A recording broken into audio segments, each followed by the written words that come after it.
အားလုံးမင်္ဂလာညချမ်းပါဒီနေ့ကတော့8လ3ရက်2016ခုနှစ်ပေါ့ဒီနေ့ live ပေါ်မှာတော်တော်လေး host ဖြစ်နေတဲ့ဒါအမေတော်အောက်ဆာစုကြည်ကိုကျွန်တော်တို့ ICRC NAB တွဲဆိုတဲ့ကဏ္ဍတစ်ခုမှာဒါကျွန်တော်တို့သတင်းမီဒီယာတွေတီးတီးကထုတ်ပြပြီးတော့ဒီ ICRC ကလည်းအခုကျွန်တော်တို့ထုတ်ပြန်လိုက်ပါပြီเนาะအားလုံးလည်းဒီပြုလို့ရပါပြီဒါပေမဲ့ဒီထဲမှာကျွန်တော်ဒီနေ့တွေ့ရှိခဲ့တဲ့အထက်မှာကိုစီပြောရတဲ့အနှစ်လေးများသွားလို့ကျွန်တော်ဒီဗီဒီယိုဖိုင်လေးနဲ့လုပ်ပြီးတော့တစ်ချက်လောက်သင်ပေးရှင်းဖြစ်ပါတယ်လိုရရှင်လို့ပေးရှင်းဖြစ်တာပေါ့နော်ဒါကိုစီပြောရတာဘာတွေပြောရလဲဆိုတော့တစ်ချက်ကျွန်တော်လည်းတူတူပြပြီးတော့နောက်ထပ်ကြည့်အောင်ခင်ဗျဒီနေ့မှာအာဏာစုအကြမ်းဖက်ပြီးလူတွေကနေတကယ်လို့ထုတ်ပြန်လာတယ်အဲ့ဒါကဘာလို့ပြီးတဲ့အခါတိုင်းမှာပြန်ကြတာဆိုတော့ဒီအေဘောလားဆိုတော့အေဘောဟုတ်တော့ဒီနိုင်ငံဒီနိုင်ငံစစ်စစ်ကိုဒီနိုင်ငံနဲ့အမေရိကန်ဆက်စုကြည့်နေတွေ့ဆုံဆိုတဲ့ဒီအနားမှာလေအခုဒီနိုင်ငံဒီစစ်စစ်ကိုဒီနိုင်ငံဒီဘက်ကလည်းဘာပြီးပြလိုက်အဲ့တော့ကျွန်တော်တို့လူကောင်းဆောင်ပြီးတော့ဆက်ကြည့်တာဒီနေ့အချိန်ကြီးအသက်ရှင်ကျန်းမာနေရှိသေးတယ်ဆိုတော့ဟာကျွန်တော်ရတာကဆွေးအောင်လို့ဒီရတဲ့ဗနေစစ်ပူနေတဲ့သူ့ရဲ့တားတဲ့ပုံလေးဆိုရင်ဒီကနေ့ပတ်သက်လို့ဒီသူ့ရဲ့ပေါ့နော်သူ့ရဲ့ဒီ9နှစ်ကျော်6နှစ်အတွင်းမှာပထမဦးဆုံးသူ့ပြီးရင်တက်ရှင်နဲ့ရှိတယ်ဆိုတဲ့ဟာကိုဒီသူ့နိုင်တာဖြစ်တဲ့အတွက်သူ့အနေနဲ့လည်းဝမ်းသာသူဆိုတဲ့သူကပြောထားရှိအဲ့မှာတစ်ခါလေဒီ ICRC နဲ့တွေ့ဆုံတဲ့ပုံနဲ့အတူထုတ်ပြန်လာတဲ့ငွေလေးကိတ်မှာ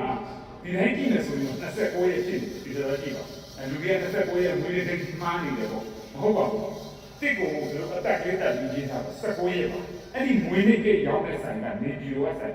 အဲ့ဒီ19ရက်နေ့မှာအဲ့ဒီကိတ်ပုံတင်ထားတယ်ဒါပေမဲ့ဒီကိတ်ပုံကိုလည်းတင်ထားတာမဟုတ်အခြားကိတ်ပုံတွေရောပြီးတင်ထားတယ်ဆိုတော့ဒီငွေလေးကိတ်ကြီးအမေကောင်ဆန်းစုကြည်ငွေလေးမှာတကယ်ပွဲခဲ့တဲ့ကိတ်ပဲဖြစ်ပါတယ်ဒါပေမဲ့ကိတ်ကတော့တွေ့တဲ့အတိုင်းတော့ဒီနာဖို့ကောင်းတယ်ကျွန်တော်တို့တိုင်းပြည်လုံးပြည်သူတန်းပေါင်းများစွာကအထုံးမြတ်ထားတဲ့ခေါင်းဆောင်တစ်ယောက်ကိုလုပ်ပြီးတဲ့ဝင်းကြီးကိစ္စထားမှာဒါတော့ဒါတွေကိုကျွန်တော်တို့ပြောနေတယ်ဆိုတာကကျွန်တော်ပြောနေတယ်ဒေါ်မန်းကြီးဖြစ်ကြတယ်ခင်ဗျာဟုတ်တယ်မလေးစားကြတယ်ညှပ်ပြကြတယ်တန်ဖိုးကြတယ်ကျွန်တော်ဒါကတာထားနေလို့မရဘူးဗျကျွန်တော်တို့အမေတော်ဆန်းစုကြည်မှာမဟုတ်ဘူးအမေတော်ဆန်းစုကြည်နဲ့အတူတို့မတရားဖန်ဆီးခံထားရတဲ့ကျွန်တော်တို့နိုင်ငံအတွက်ကောင်းစေခြင်းလို့လုပ်ခဲ့တဲ့လူတွေသူတို့နဲ့အမြင်မတူဘက်ကဒီလူတွေကိုသူတို့မတရားဖန်ဆီးထုံးအောင်ပိုင်ခွင့်မရှိဘူးအဲ့ဒါတွေအားလုံးကိုကျွန်တော်တို့ဗဇက်နဲ့အရင်တောင်းခဲ့ပါဘူးဟုတ်တယ်နော်ကျွန်တော်အာနာသိမ်းပြီးတဲ့အချိန်မှာ3ရက်တိတိအတားတိတ်ပြီးတော့နေသေးတယ်လူလူဆန္ဒကိုပြန်နေပြီမလားအတားတိတ်နေသေးတယ်မရဘူးအတားတိတ်နေပြီးတော့နော်မိုင်းကျင်တာပေါ့ကိုဒီဆန္ဒပြတယ်အဲ့ဒီစတဲ့နိုင်ငံလူကြီးတန်းပေါင်းများစွာလမ်းမတော်တက်ပြီးတော့ငင်းချမ်းစွာနဲ့စီတန်းတက်တယ်ပြီးတော့ဆန္ဒပေါ်လို့ကြအဲ့လိုဆန္ဒပေါ်လို့ဆိုတာအခုလိုကျွန်တော်တို့မတရားဖန်ဆီးထားတဲ့လူခေါင်းဆောင်အပါအဝင်နိုင်ငံရဲ့အကျဉ်းသားတွေပြုတ်ပေးပါဒါဟာလုပ်တဲ့နဲ့လုပ်မဟုတ်ဘူးလူအများစုကလက်မခံဘူးလူပြည်သူတွေကလူပြောခဲ့ဒါပေမဲ့လူပြောတဲ့ပြည်သူကိုရဲရဲဆက်ဆက်စစ်တပ်ခဲ့အဲ့လိုစစ်တပ်ကိုတိုင်းပြည်ကအခုလိုလက်နက်ကင်နန်းစင်ကိုရောက်ခဲ့ဒါအားလုံးပဲအဖြစ်အဲ့ဒီအချိန်မှာသူတို့ပြစ်ပတတ်ခဲ့တဲ့ဒီဆန္ဒပြနေတဲ့အင်အားစုတွေကိုဒီဘောပုံစံမျိုးအိန္ဒိယပုံစံမျိုးနော်ညှိနိုင်ကောင်းကောင်းဆောင်ရွက်ခဲ့မယ်ဆိုရင်ကျွန်တော်တို့တိုင်းပြည်အခုလိုလက်နက်ကင်လမ်းစဉ်ပေါ်ရောက်เสียအကြောင်းရှိလို့အခုလိုလူပေါင်းများစွာအတက်နဲ့ပြည်ရအကြောင်းရှိအဲ့တော့ဒီနေ့ဖြစ်နေတဲ့လက်နက်ကင်အခင်းချင်းတွေအားလုံးနဲ့စိုးကြိုးအားလုံးဒီအာဏာလွတ်တဲ့နေအောင်နိုင်ရဲ့အပါအဝင်ဒီကောင်တွေအုပ်စုကြောင့်ဖြစ်နေတာဒါညှင်းလို့မရတဲ့ချက်အဲ့တော့ကျွန်တော်တို့တွေကပါဆက်တော့တယ်အမေကောင်စားစုကိုကျမ်းပါတယ်ကျွန်တော်တွေ့တယ်ဟုတ်တယ်နော်အခုတွေ့ရဒီအမေဦးကြီးရစဉ်းစားကြည့်ဟုတ်တယ်မလားကျွန်တော်တို့လူမြောက်ဖို့အတွက်တူနဲ့အတူကျွန်တော်တို့ဒီညမှာတစ်ခုလို့ရှိတယ်နော်လူကောင်းဆောင်လူမြောက်ဖို့အတွက်ပုံကိုရေးအရာတော့ဒီတော်နိုင်ရေးဒီပုံကိုရေးအရာတော့ဆန်းစုကြည်ဆိုတဲ့ပုံကိုရေးအတွက်တိုက်နေကြတာပေါ့လူကောင်းဆောင်အတွက်တိုက်နေတယ်တချို့တလေတရားကိုကျွန်တော်တော့ပြောလို့ရှိသေးတယ်တော့ဆန်းစုကြည်ကတော်နိုင်လို့လာမဟုတ်ဘူးဆိုတဲ့စကားနော်ညံမီလို့ပြောတာကျွန်တော်ပြောဆိုလို့ရင်းအိဗယ်ဒီတော်အောင်ဆန်းစုကြည်ဆိုတဲ့ပုံကိုရေးအတွက်တော်နိုင်လို့ကြလူကောင်းဆောင်ဆိုတဲ့အပအဝင်လက်ရှိမတရားဖန်ဆီးထားတဲ့ကျွန်တော်တို့ဒီတော်နိုင်ရေးမှာပါဝင်ပတ်သက်ပြီးနာမည်ထွက်ပြီးဖြစ်စီမထွက်ပြီးဖြစ်စီလူတိပြီးစီမတိပြီးဖြစ်စီမတရားဖန်ဆန်ထားတဲ့လူအားလုံးအတွက်ဒီတော်နိုင်ရေးတိုက်အဲ့ဒီမတရားဖန်ဆန်ထားတဲ့လူအားလုံးဆိုတာလူကောင်းဆောင်အပအဝင်လက်ရှိထောင်ထဲမှာရှိတဲ့သူတွေ ဒါမှတရားခန်းသိတယ်ဟာအဲ့တော့အဲ့ဒါပဲမဟုတ်ဘူးနော်မြန်မာနိုင်ငံဒီဘုံထဲမှာရှိတဲ့ဒီပေါင်းလုံးဟာမတရားဘူးချွတ်တယ်ကိုဘဘဘယ်ရောက်ပြန်နေလဲများလို့မြန်မာပြည်မှာလွတ်လပ်ပါတယ်အေးချမ်းပါတယ်ဆိုတော့ဒီကရှိရတာနောက်ချွတ်တယ်ရောက်တိုင်းကတည်းကပြောတယ်ငါတို့ဒီကမှာအေးသေးတယ်ငြိမ်းချမ်းတယ်တကယ်ငြိမ်းချမ်းတယ်ဆိုတာကလူတယောက်ရဲ့မွေးရမှာအခွင့်အရေးအပြည့်အဝရရှိနေရလွတ်လပ်ခွင့်ရှိနေခင်ဗျားတို့ဘဝလွတ်လပ်ခွင့်ရှိနေတာလွတ်လပ်စွာဝယ်ချမ်းစားတောက်နေထိုင်လို့ရလွတ်လပ်စွာသွားလာပေါက်ကားရောင်းဝယ်လို့ရဒီအဲ့ဒါပဲခင်ဗျားတို့အားလုံးထောင်ကြနေမြန်မာပြည်ပုံထဲမှာရှိတဲ့လူအားလုံးဟာကိုယ့်ကိုထောင်ကြနေတယ်ဆိုတဲ့အတိအကျကိုလိုအပ်တယ်။နော်အဲ့ဒါမှကျွန်တော်တို့ကလုံးဝဖြစ်နေရှိပါအခုကဖြစ်နေတာဥပဒေရဆိုရင်နိုင်မှာအမျိုးကြီးပြောစီလူတန်းချင်းတလားကိုနှစ်ပေါင်းဝယ်ပေးနေတန်တယ်သူသားနှစ်ယောက်လုံးဖမ်းပြီးလို့ရောင်းနေပြီငွေကြီးနဲ့တို့ပုဂ္ဂိုလ်ရေးရလူမျိုးရေးရရှိမယ်ဆိုတော့တကယ်ဝမ်းနည်းစရာတနာစရာကိုချင်းပါပဲ။ဒါနဲ့နိုင်ငံရေးရှုထောင့်ကကြည့်မယ်ဆိုရင်ကျွန်တော်တို့ဒီတော်နိုင်ရေးလုပ်ဖို့ပြောခဲ့တာအဲ့လိုငွေကြီးတဲ့ဘဝတွေမရကြဘူးလို့ကျွန်တော်ပြောခဲ့တာလေ။ဟုတ်တယ်မလား။အဲ့တော့ပြစ်မှန်ငိုပြတ်လို့မရဘူးမကြီးတော့ဘူးဘယ်လိုမှလည်းပဲလို့မရဘူး။ဟုတ်တယ်မလား။မဖြစ်ခင်ကျွန်တော်တို့ဒီတော်နိုင်ရေးတ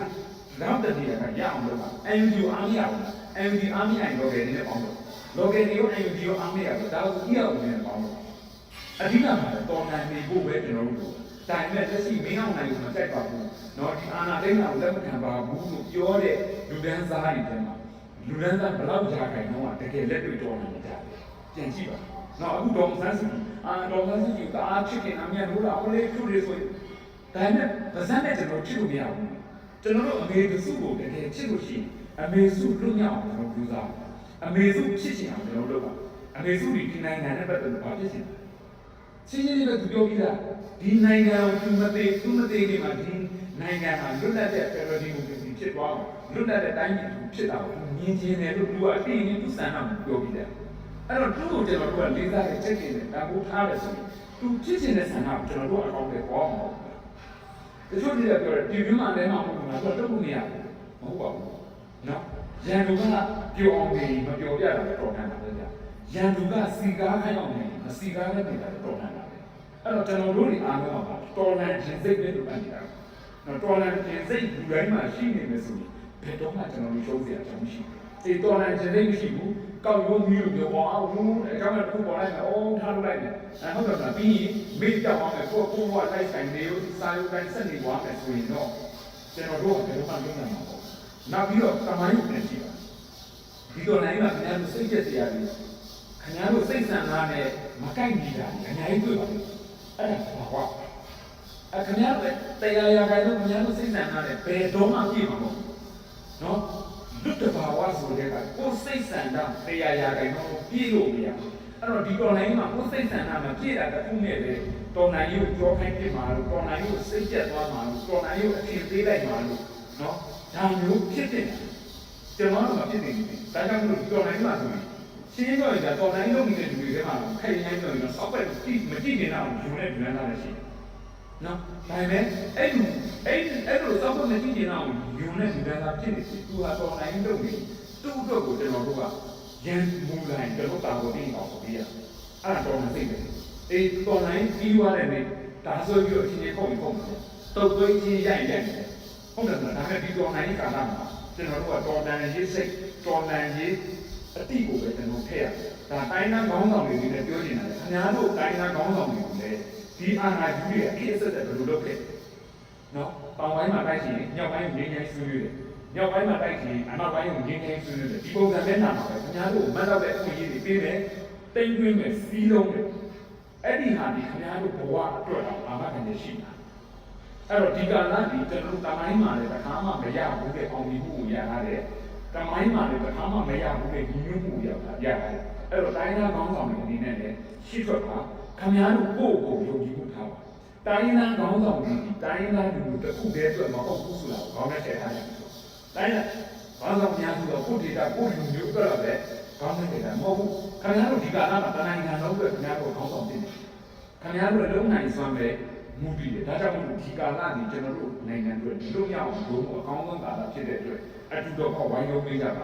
လွတ်မြောက်ပြီးတဲ့နေ့ကျမှခင်ဗျားတို့ဖြစ်နေတဲ့ဆန္ဒတွေခင်ဗျားတို့လုပ်ချင်တဲ့လုပ်တွေကောင်းတယ်ပေါ်ရပါထိုနည်းတူပဲနိုင်ငံရေးသမားတွေလည်းဒီတိုင်းနဲ့ကျွန်တော်တို့တွေအားလုံးအတူတူအောင်လုပ်မယ် ပြီးမှနိုင်ငံရေးစကားပြောစစ်ပွဲတွေရဲ့စပွဲပိုင်းပေါ်မှာအဆုံးသတ်တယ်ဆိုပေမဲ့အဲ့ဒီစပွဲပိုင်းပေါ်မှာထိုင်တဲ့ခုံပေါ့နော်အဲ့ဒီစစ်ပွဲကဖြစ်ထုတ်ပေးတာဘယ်သူကဘယ်ခုံကထိုင်ပြီးတော့ဘယ်လိုတောင်းဆိုလဲဘယ်သူကဘယ်ခုံကထိုင်ပြီးဘယ်လိုကောင်းကိကလဲဆိုတာအဲ့ဒီစစ်ပွဲတွေကဖြေပေါ်ပေးတာဖြစ်တဲ့အတွက်နိုင်ငံရေးဆိုတာစစ်ရေးနဲ့ဆက်ဆက်ပြီးတော့ဒါလေးကိုလည်းနိုင်ငံရေးသမားတွေလည်းသိဖို့လိုတယ်ဒါကြောင့်မို့လို့လူထုကောင်းဆောင်ကြီးကျမ်းမာစွာရှိနေတာဖြစ်တဲ့အတွက်ကျွန်တော်တို့ဒီလူထုကောင်းဆောင်အပါအောင်တနိုင်ငံလုံးလွတ်မြောက်ရေးအတွက်အပြင်မှာလုံနိုင်တဲ့လူတွေကဆက်ပြီးကြိုးစားကြဖို့အရေးကြီးပါဖိုင်အားလုံးဆက်ပြီးတော့လွတ်မြောက်မယ်